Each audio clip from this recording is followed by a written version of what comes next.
Yeah. So if you're too far from them, that's probably next door. Is if you can't. Oh, see, I didn't realize that. But I thought it was truly neighborhood. Yeah, and it needs immediate neighborhood, and then it allows you to do one neighborhood extra nearby, like the one adjacent, like literally adjacent to you. Well, that's why this meeting. Yeah. Like you, not just the next door. A lot of systems next door. I can't see them. Yeah. Interesting. Because I mean, that's it. There are a lot of people who say, for this one, and I went to the last HRE meeting, and I actually talked to one of those, I talked to Mr. Fine. One thing is people say, well, you just volunteer, just yet there's this tiered structure, which you see, where they can become much more than volunteer, like the IR budget. And I just want people to be aware of this, because oh, this is great. Even I see the book that shows us color and all this. And people are constantly, it's volunteer, it's volunteer. And I think that's why the representation is being terrible. All the meetings, it's only been 100 people. All the outreach. And frankly, until I provoked them, the notification for all that's going on in Eichler was terrible. Nobody, I talked to John Kim, and never heard about the real estate people. So I think the problem is communication, however it's being done. I'm not faulting them saying it's not what they usually do, but it's not. The last time I finally encouraged them to do it, they sent a letter 2 days to all the Eichler people 2 days before the last HRE, which people working in child care. They've gotten better now at my provocation. We just got a special letter weeks in advance. So anyway, that's a lot to say, but particularly I'm just sort of passionate about the process. I've got my second story. I've got my remodel. Yeah, so you're not that concerned about personally. Yeah. Not at all. Yeah. But for instance, in the booklet, one more thing I do have to point out, it's really important. I don't know, John, did you look at the recommendation at all? The booklet? Page 74, they keep saying this is not a single story overlay, not a requirement. But they show 2 Eichlers with a height limitation, a building in between with a big X over it. That's a single story overlay. Now it isn't by community, but it certainly sets the precedent that if you're going by this and codifying it, there will be no 2-story Eichlers, even if they're built to look like an Eichler, and even if they don't invade anybody's privacy or solar rights. That's a long story. Okay. No, I hear you. Well, I mean, technology has certainly evolved, right? So using that new technology is actually probably a good idea. But anyways, before. So what are you trying to get out of this? I'm sure address your. So, let me tell you why I do office hours. I do office hours because what happens on council is, like, this item will be heard on council, but if it's a consent item, there will be no discussion whatsoever, right? If it's an action item, then there'll be some discussion, but maybe half hour, maybe an hour. Depends on if people come to speak and give comments. If you come to speak and give comments, you get about 3 minutes if you're lucky, right? If there's a lot of people, you get to cut down to 1 minute or 2 minutes, right? And so I do this is because I want to know the story behind the story, right? So yeah, we get the staff packet, right? Yeah, we get the letters, but I'm trying to get a deeper understanding of issues. That's why, right? I mean, ideally I like to hear both sides, right? So that I understand really what's happening, right? What the pros and cons are of each. And so I do this largely to educate myself, to be honest. Sure. Right? Yeah, no, So, of course. Yeah. Which is like A+, right? So that's why I do this. And so it's because I want to understand things at a deeper level than what you could typically do at a council meeting. At a council meeting, there's no interaction. It's like people are talking past each other, right? So if you come to speak at council, you get 1 to 3 minutes to speak, and council cannot respond back to you. So there's no there's no conversation. It's one-way communication, right? So that's why I do this. And so for me, I want to understand this issue better. That's what I'm trying to do, right? And so that's why I love to hear your guys' perspective. Okay. Yeah. So I'm gonna echo a lot of things, and I won't repeat them. A lot of things, like people love them or hate them, which is very interesting. So I'm not going to repeat all that. Maybe I'll tell you our story. We'll give you some data points. So we live in the circles. We live in our Carlson circle, which is the interior of a circle, and then there's like 3 houses in the middle. Okay. You're 3 houses in the middle? We're not one of the 3 houses in the middle, but we're the interior of the circle. The houses, there's like 10, 12 houses right? And it's kind of this closed circle.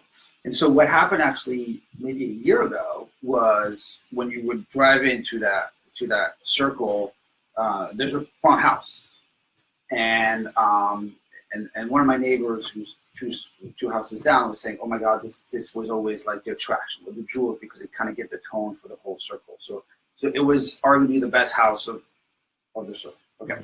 So anyhow, just like every house in the circles or every house in this, they're all at least to start with an Eichler, right?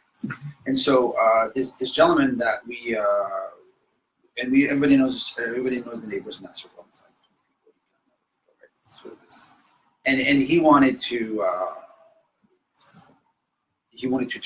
tear down the whole house and put a big what do people call it? McMansion. McMansion. That's right. So I'm French, so I don't have all that. But he wanted to put a McMansion, right? And so, and I'm gonna start. And so what happened is all the neighbors revolted, petitions, blah blah blah blah blah blah blah, and eventually, he didn't go through.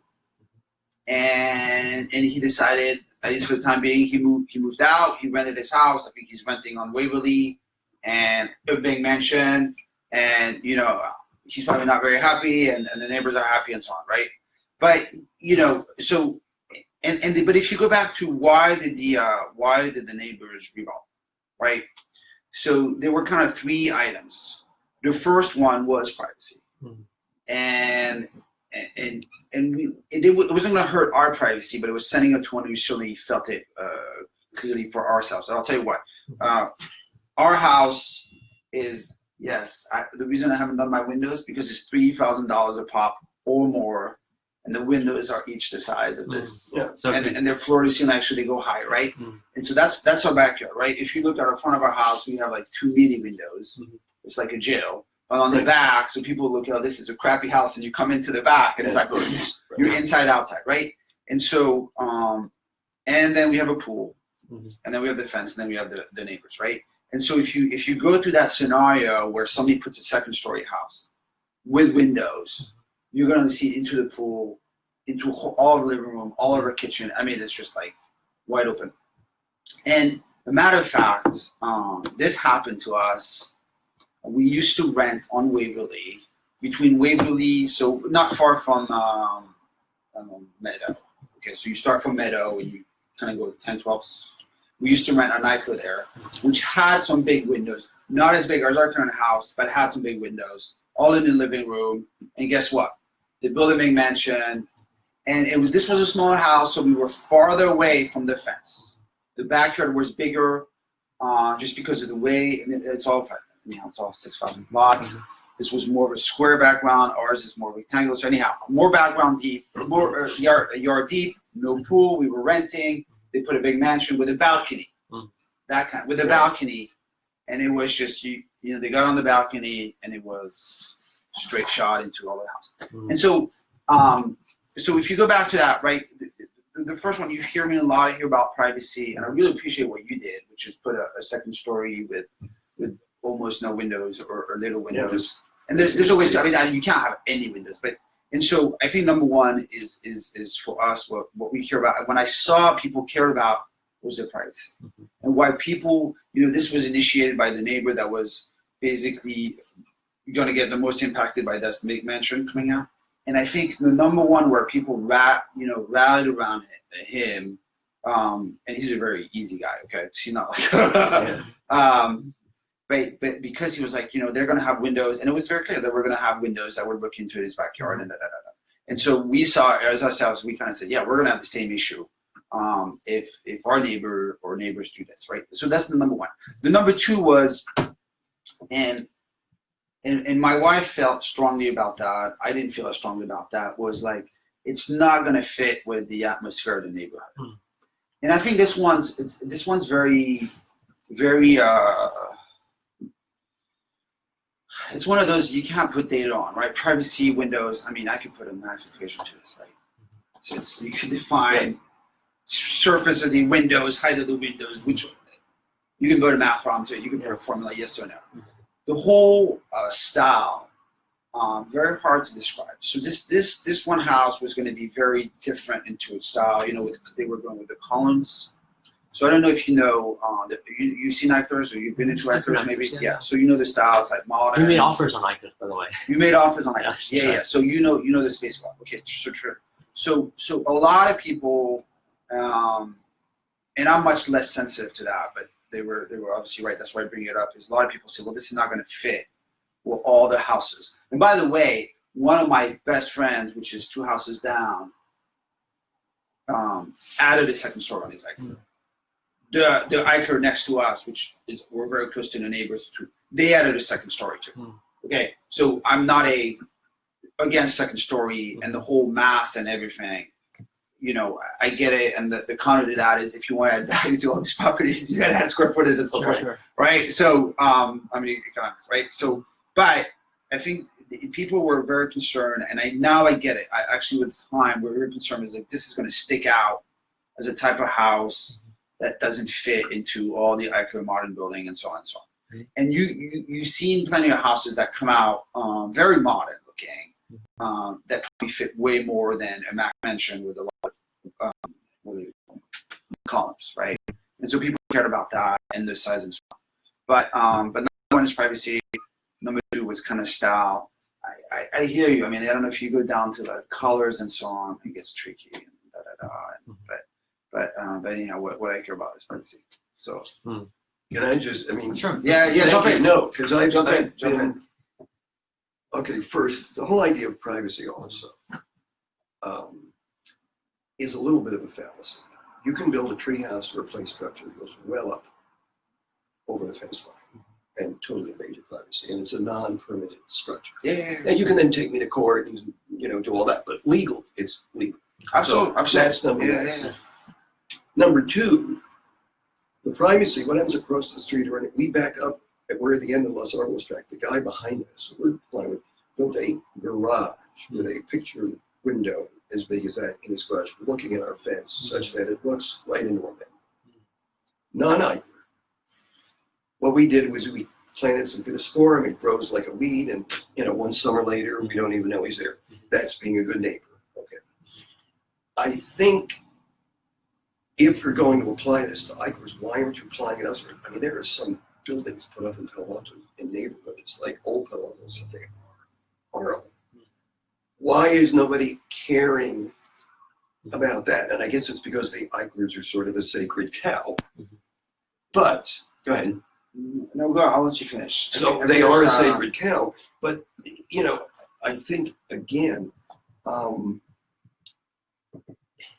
the whole idea of neighborhood to me is a little bit funny in this area. They talk about community. I know our community, Los Angeles, has a block party once a year or something, but overall, I grew up back east. I'm not used to 8-foot fences between our neighbors. So you want to talk about neighborhood. To me, we barely know our neighbors. We've lived here 50 years. We know them on each side, and partly maybe that's our fault. We're both busy working on it. But this whole idea of the neighbor, and why should an Eichler neighborhood be any different than other neighborhood in terms of maintaining perception of the way things are? And so I understand you, and I agree. And there's a few concrete bunkers downtown that are unbelievable, but that got through the process. And to me, that should be the final straw. And if it passes them, or the second story, if it doesn't invade your privacy, I think that's. I think that I'm trying to think of something. Oh, and one other thing too. Before, go ahead. Yeah, Sure. before let me build upon or kind of this. So I think the point gets salient with the Eichlers for 2 reasons. Most Eichlers are in 6,000 square foot lots, right? Not all lots in Palo Alto are